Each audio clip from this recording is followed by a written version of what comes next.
भी हो ही रहा है, अनाज सब्जियां वगैरह भी इनके कमी के कारण हो रहे हैं। ये कीड़े मकोड़े सब चुग लेती थी तो हेल्दी होती थी फसलें और सब्जियां। और अभी कीटनाशक डालना पड़ता है किसानों को, क्योंकि ये विलुप्त हो गई है चिड़ियाँ, बहुत कम बची है, 25% बची है ये, बाकी विलुप्त हो गई है। तो इनको बचाएंगे तो हमें हेल्दी मिलेगा खाना, जो खाना पीना दालें जो भी है अनाज सब्जियां। तो इनको बहुत ज़रूरी है, इंसानों को समझना चाहिए भी प्रकृति का बैलेंस बनाने के लिए सिर्फ पेड़ लगाने ज़रूरी नहीं है, भी पशु पक्षियों को हर सबको देखना पड़ता है, जीवों को। ये एक चक्कर होता है जैसे इनका प्रकृति से जुड़ा हुआ, इसको बनाए रखना बहुत बढ़िया ज़रूरी है। आप ग्रामीण प्रवेश से हैं, आपने बताया कि आप गणेशगढ़ से हैं, तो अक्सर हमने देखा है कि हमारे आंगन में ये चहकती थी। आजकल ये विलुप्त होती जा रही है, दिख नहीं रही है। तो जो नई पीढ़ी है उनको इसके बारे में भी नहीं पता, तो उसके लिए क्या कहना चाहिए?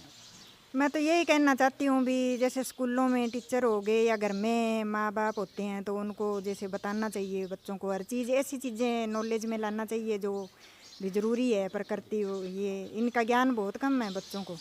पेड़ पौधों का थोड़ा बहुत जैसे कहीं स्कूलों में लगवाते हैं तो उनको थोड़ा बहुत होता है भी हाँ पौधे हैं, ये पेड़ है, ये लगाना चाहिए। बाकी उनको वो जो अंदरूनी नॉलेज नहीं है भी ये क्यों ज़रूरी है हमारे लिए, ये देना ज़रूरी है बच्चों को शिक्षा। और ये चिड़ियों वगैरह पक्षियों के बारे में तो बिल्कुल ही बच्चे ध्यान ही नहीं देते आजकल, और इनको पता ही नहीं है, गौरैया चिड़िया का नाम तक इनको ध्यान में नहीं है अभी कौन सी होती है। तो कई बार बच्चे यहाँ से गुजरते हैं तो वो बात करते हैं, देखते हैं, तो उनको बुला के मैं बताती हूँ, दिखाती हूँ कि बच्चों ये ऐसी होती है, ये बहुत भाई अच्छी चिड़िया होती है, अपने साथ रहती है, इनको आप भी घोंसले लगाओ।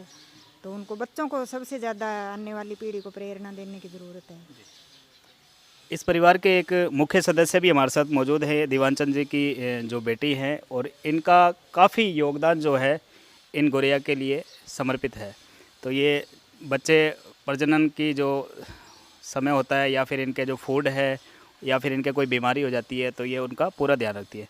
जी, क्या कोई परेशानी आती है या क्या कहना चाहिए आप? पहली परेशानी ये है इनके लिए कि ध्वनि प्रदूषण और वायु प्रदूषण ये सबसे बड़ा कारण है गौरैया पक्षी जो आज इतना जूझ रहा है। हमारे घरों में मतलब ये रहती थी तब इतना हमारे घरों में पेड़ होते थे, अमरूद के, नीम के, आम के। ये देसी पेड़ हमने गायब कर दिए, काट दिए। इनके रहने की जगह ख़त्म हो गई और इनके जो आवास थे, जो इनके लिए ज़रूरी थे, वो चीज़ें अब नहीं है। आज हमारे पास शो के पेड़ हैं, ऑक्सीजन के पेड़ हैं, अलग अलग पेड़ हैं हमारे पास, लेकिन हमारे पास हमारे देसी पेड़ नहीं है। और दूसरी चीज़ ये है कि इनको आप कीटनाशक जो आप डाल रहे हो अभी खेतों में, ये आप क्यों डाल रहे हो? आप अगर इसको ध्यान से सोचेंगे तो पुराने ज़माने में हम ऑर्गेनिक खेती करते थे।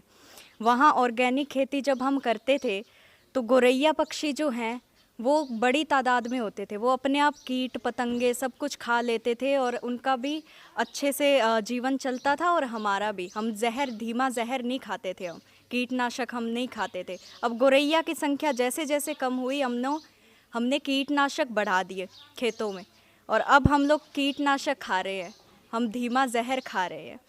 और गौरैया को परेशानी, सबसे बड़ी परेशानी अगर आपको बताऊं तो ये कीटनाशक से हो रही है। हम खेतों में कीटनाशक डाल रहे हैं, इनको प्रोटीन नहीं मिल रहा। प्रोटीन नहीं मिल रहा, इस वजह से इनका जो प्रजनन क्षमता है वो भी धीरे धीरे घट रही है, इनकी पॉपुलेशन कम हो रही है। और हमारी भारतीय संस्कृति जो है उससे गौरैया बहुत करीब से जुड़ी हुई थी, लेकिन आज हम लोग वेस्टर्न कल्चर को अपना रहे हैं, हम डीजे को अपना रहे हैं, हम चाइनीज़ कल्चर को अपना रहे हैं, हम पटाखों को अपना रहे हैं।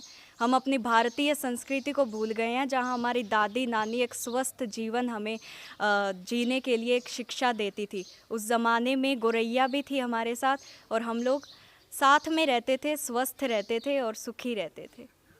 बिल्कुल, जो गौरैया है हमारे परिवार से, हमारे संस्कारों से जुड़ी हुई है। और आज गौरैया जो संरक्षण दिवस भी मनाया जा रहा है, तो उस पे आप क्या शहरवासियों से अपील करना चाहेंगे?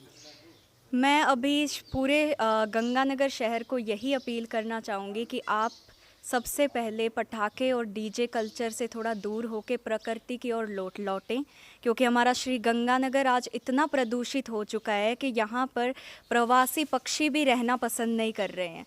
गौरैया जैसी छोटी चिड़िया जो हमारा एक आम चिड़िया थी वो आज मर रही है, तड़प तड़प के पक्षी मर रहे हैं, हम मर रहे हैं, हम धीमे धीमे हम धीमा जहर अपने अंदर ले रहे हैं, हम रोगों से बिल्कुल हमने करीबियत बना ली है और बिल्कुल ही हम लोग ख़त्म होने की कगार पर हैं।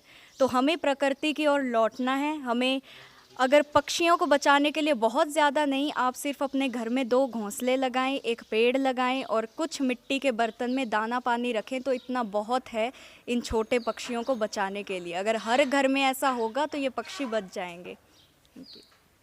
बिल्कुल, गौरैया को अगर सुरक्षित करना है तो हमें थोड़ा सा अपना भी सहयोग करना पड़ेगा।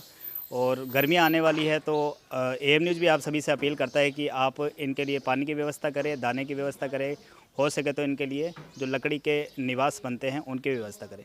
मैं लक्ष्मण सिंह अपने सहयोगी हेम सिंह भाटी के साथ।